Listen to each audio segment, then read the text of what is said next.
যদি মানুষের কাছে এ কোরআনের দায়িত্ব দেওয়া হতো, তাহলে আওয়ামী লীগ ক্ষমতায় এসে তারা তাদের মতো করে এই কোরআনের বিধানকে তারা পরিবর্তন করত। বিএনপি ক্ষমতায় এসে তারা তাদের প্রয়োজনে এ কোরআনের নীতিমালা পরিবর্তন করত। জামাত ক্ষমতায় এসে তাদের প্রয়োজন হলে তারা এই কোরআনের নীতিমালাগুলো পরিবর্তন করত। চরমনাই ক্ষমতায় এলে যদি প্রয়োজন হয়ে যেত, তাহলে তারা এই কোরআনের নীতিমালা পরিবর্তন করলেও করত। এই জন্য আল্লাহ রব্বুল আলামিন এই কোরআনের নিরাপত্তার দায়িত্ব মানুষের কাছে দেন নাই, এটা একমাত্র আল্লাহ রব্বুল আলামিন নিজের হাতে রেখেছেন। বলেন সুবহানাল্লাহ। আমি আপনাদের সামনে পবিত্র সংবিধানের 6 নম্বর সূরা, সূরা আনআমের 8 নম্বর পারার 115 নম্বর আয়াত তেলাওয়াত করেছি। আল্লাহ রব্বুল আলামিন এই আয়াতের মধ্যে বলছেন, পৃথিবীর মানুষেরা পবিত্র কুরআনুল কারীম শুধু মসজিদের মধ্যে থাকবে এর জন্য পাঠানো হয় নাই। পবিত্র কুরআনুল কারীম শুধু মাদ্রাসার মধ্যে থাকবে এর জন্য পাঠানো হয় নাই। পবিত্র কুরআনুল কারীম হাফেজরা তেলাওয়াত করবে এর জন্য পাঠানো হয়নি। মাঝে মাঝে প্রতিদিন 5 ওয়াক্ত সালাতে ইমাম তেলাওয়াত করবে এর জন্য কোরআন পাঠানো হয়নি। পবিত্র কুরআনুল কারীম এটা কোনো ঝাড় ফুকের বই নয়। পবিত্র কুরআনুল কারীম এটা কোনো তাবিজ কবজের বই নয়। পবিত্র কুরআনুল কারীম কি? পবিত্র কুরআনুল কারীম হলো আল্লাহর পক্ষ থেকে সারা পৃথিবীর মানুষের ঘুম থেকে উঠা শুরু করে ঘুমানো পর্যন্ত যতগুলো নিয়ম কারণ পথ পদ্ধতি সিস্টেম, পরিবার নীতি, সমাজনীতি, রাজনীতি, অর্থনীতি, রাষ্ট্রনীতি, আন্তর্জাতিক নীতি, যত যা কিছু আছে সব কিছু আল্লাহ রব্বুল আলামিন এই কুরআনুল কারীমের মধ্যে দিয়েছেন। বলেন সুবহানাল্লাহ। আল্লাহ রব্বুল আলামিন পবিত্র সংবিধানের মধ্যে সুন্দর করে জানিয়ে দিচ্ছেন, وَتَمَّتْ كَلِمَةُ رَبِّكَ صِدْقًا وَعَدْلًا لَّا مُبَدِّلَ لِكَلِمَاتِهِ وَهُوَ السَّمِيعُ الْعَلِيمُ। আল্লাহ রব্বুল আলামিন বলছেন, কোরআন হলো তোমাদের জন্য সংবিধান হিসেবে সত্য, সংবিধান হিসেবে সারা পৃথিবীর মানুষের কাছে পাঠানো হয়েছে। এ সংবিধান তোমাদের জন্য পালনীয় কিনা এই কথা যদি তোমাদের অন্তরে জাগ্রত হয়, এজন্য আল্লাহ সাথে সাথে আয়াতের মধ্যে জানিয়ে দিলেন ওয়াদলা, এ কোরআন তোমাদের জন্য সহজ করা হয়েছে। এ কোরআনের যে বিধি বিধান এটা তোমাদের পালন করার জন্য খুব সফট করে দেওয়া হয়েছে, নরম করে দেওয়া হয়েছে।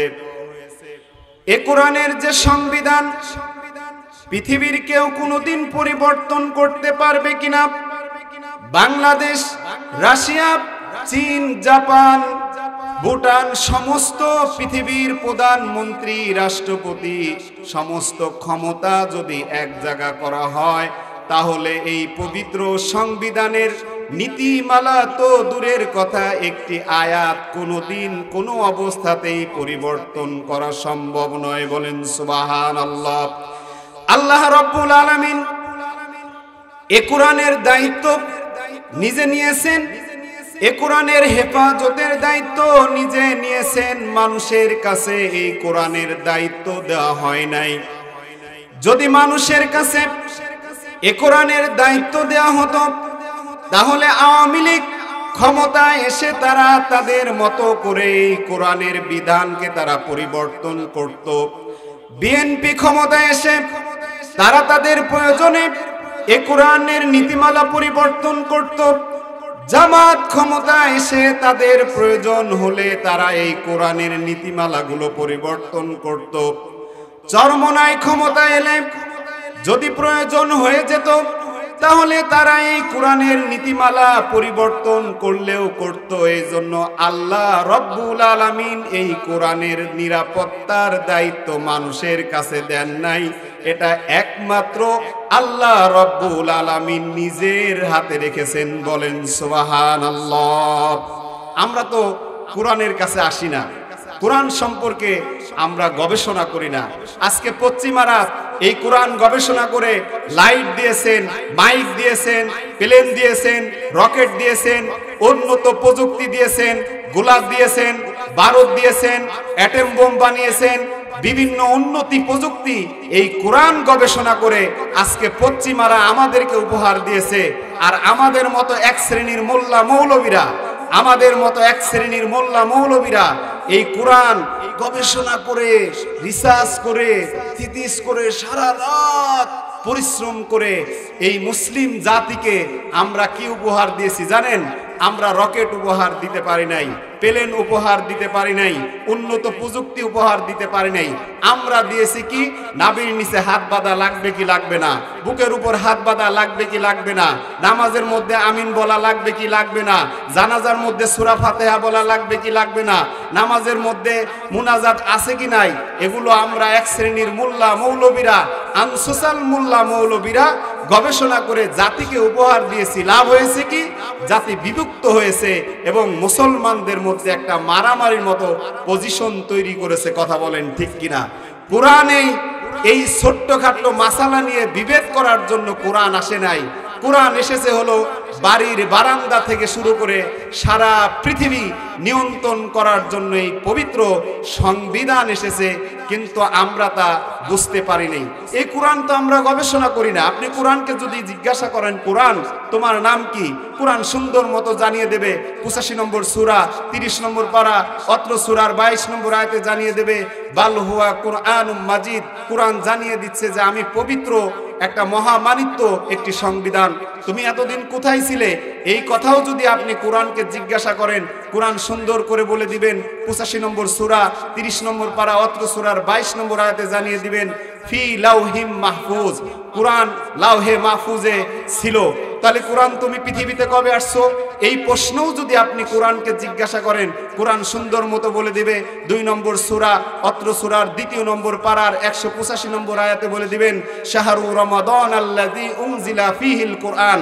কোরআন বলে দিবে যে আমি লাউহে মাহফুজে আসছি। 12টি মাসের মধ্যে আল্লাহ একটি মাস চয়েস করেছেন, সেটা হলো রমজান মাস। বলেন সুবহানাল্লাহ।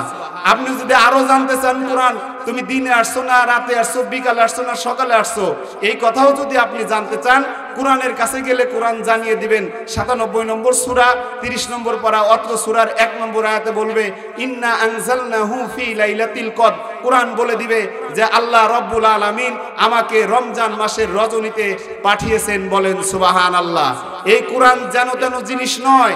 এই কোরআন মাঝে মধ্যে পড়লেন, মাঝে মধ্যে থুয়ে দিলেন, ব্যাপারটা এই রকম নয়। কোরআন হলো সারা পৃথিবীর মানুষের জন্য নিয়ন্ত্রণ করার একটি সত্য সংবিধান। বলেন সুবহানাল্লাহ। এই কোরআনের জন্য আমাদের নবী রাসূলরা অসংখ্য মার খেয়েছেন, অসংখ্য নির্যাতনের শিকার হয়েছেন। আর আমরা এক শ্রেণীর মুসলমান, এক শ্রেণীর উলামায়ে কিরাম পেটটা নাদুস নুদুস করে ফুলায়া হাসরের মাঠে উঠবো, আমাদের উজ্জ্বল চেহারা, পেটটা ভালো, হাতের মাসুলগুলো ভালো।